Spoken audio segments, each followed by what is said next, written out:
Keeper of the Lost City's Everblaze, Chapter 46. "Where is this?" Sophie asked, flipping the page like it would somehow show her more of the scene.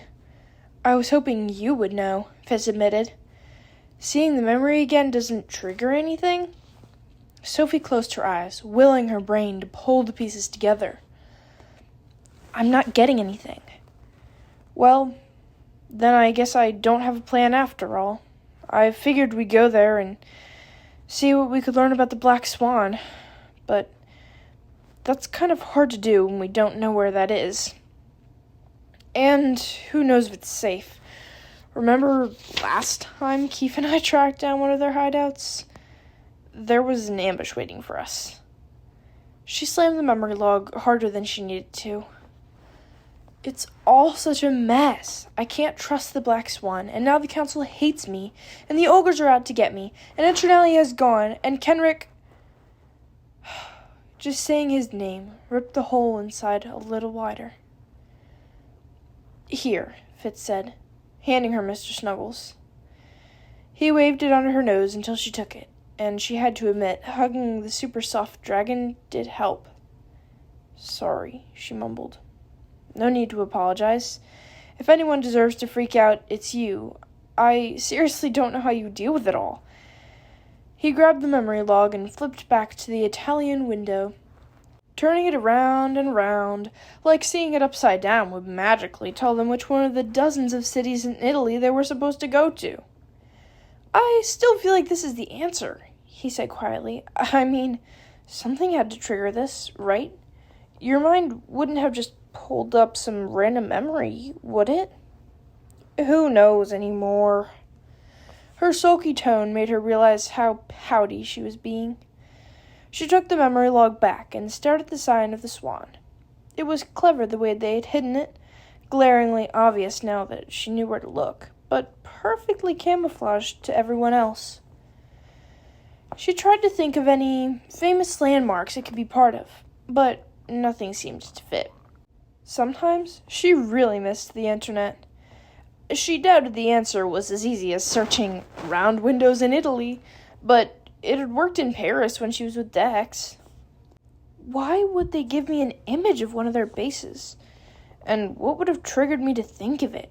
She asked. She'd hardly been thinking about windows, or Italy, or even the Black Swan, when she was racing to collect enough quintessence to save Eternalia. She was so terrified she could barely think straight. "Maybe that's it," she said slowly, trying to let the idea settle before she fed it any hope. Maybe it was fear, like a panic switch. She'd sometimes wondered how the Black Swan could send her into such dangerous situations and not seem to care what happened to her. Maybe they had stacked her memories in a way to make sure she could remember how to find them if she ever needed them.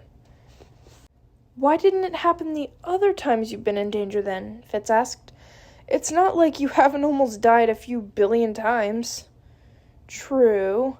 Plus, she hadn't been that scared when she was with Fitz on the beach. She'd actually felt almost safe. They were away from the fire, and she wasn't alone, and Fitz was helping her, and..." "What if it was trust?" Sophie asked, sitting up straighter. "Sir Tiergan said that it was our most powerful asset, and it helped me let you into my head once." "That's true." And he took the memory log and turned to a blank page. "That would be awesome, because we should be able to recreate it."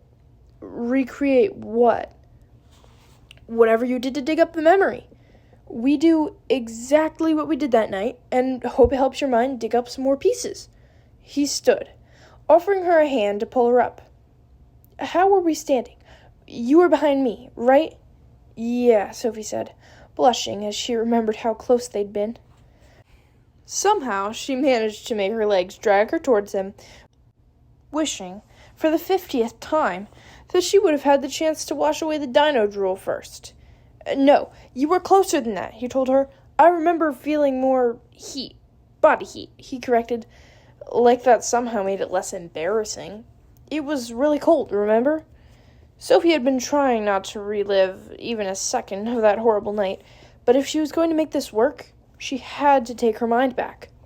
She pictured the beach, the vibrant, glowing waves, the freezing ocean breeze. Her arms were so weary from holding the heavy stelloscope that she'd leaned on Fitz, clinging to him like he was all she had left. Yeah, it was more like that, Fitz said, making her realize she'd started to lean on him again. She wrapped her arms around him, resting her hands on his wrists as he pretended to hold the stelloscope. I think your hands were a little higher, he told her, or resting on top of mine. She willed her palms not to sweat as she slid them into place. I think that's it, Fitz whispered. Yeah, me too. She could practically hear the crashing waves and see the twinkling stars. Their last safe moment before everything went up in smoke. So, what now? She asked. I think you have to open your mind to mine. Right. She took a deep breath and stretched out her consciousness, letting Fitz's thoughts fill her head.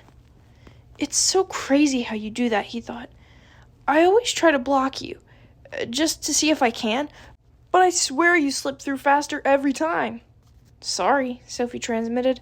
Stop apologizing. You have an amazing talent, Sophie. I'd give anything to be like you. And I'd give anything to be normal, like you. And that's why we trust each other. Was it? Could it really be that simple? Want to try and implant something to see if we remember how? Fitz asked. Make sure you pick something I wouldn't already have a memory of, so we can tell. Right. But she knew she had to do better than that.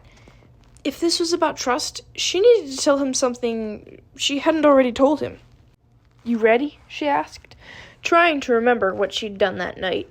She knew she'd mixed brain push energy along with the transmission to make it stronger, so she focused on the warmth buzzing in the back of her mind, letting the tingling heat mix with her concentration before she pushed the memory into Fitz's head. Whoa, Fitz breathed. I think that worked. He scrambled for his memory log and flipped to a blank page, projecting the memory Sophie had just sent him in vivid photographic detail. What is this? Fitz asked, frowning at the scene. A blonde woman in a purple gown stood holding a black swan. Sophie swallowed to find her voice. It's a memory I saw in Prentice's mind. Or maybe vision is a better word. I'm not sure. All I know is that's Jolie. Fitz's eyes widened at the name, and he pointed to the swan she was holding. Does this mean what I think it means? That's what Biana and I have been trying to figure out. I haven't told Grady and Adeline. The only other person I told was Tiergan. And it was back when he thought a broken mind could never be healed. So he said it was all just random madness. Are you sure it's not? She showed him the mirrored compact, letting him trace his fingers along the constellation on the cover. She even told him about Vertina and the missing password. But if she was really going to trust him, there was one more thing she had to share. You know what else this means, right? She whispered, trying to work up the courage. Or what it could mean, anyway. Fitz shook his head, taking his eyes off the memory log to study her. She squared her shoulders, taking a deep breath. It could mean Jolie is my mother. The words seemed to vanish as soon as they left her lips, and Sophie wondered if Fitz had even heard them. Then he shook her hand, squeezing it tight. I get why that would be scary. Do you? Sophie asked. Sometimes I'm not even sure how to explain it. Yeah, I'm sure it would be super weird to find out your parents are actually your grandparents. That's part of it, Sophie whispered. But also, I don't know. What? She picked up Mr. Snuggles again, squeezing tight as she told him, It's hard enough knowing that I remind Granny and Adeline of her, but if they knew I was her daughter? You'd worry that's the only reason they want you, Fitz finished for her. Sophie nodded, burying her face in Mr. Snuggles' soft fur. If it helps, I don't think that's the case. They seem like they really care about you. I know, but it would still change everything. It probably would, he admitted. Wait, would that mean you're related to Dex too? Sophie nodded, still not sure why that bothered him. She'd hoped Fitz would be able to explain it, but all he said was, "Wow." Then he totally cracked up. "Dex is going to freak if that's true," he said between laughs. "If what's true?" a painfully familiar voice said from the doorway. Fitz fell silent, and Sophie forced herself to turn around towards the sound. Just as she'd feared, she'd found a red-faced, fuming Dex.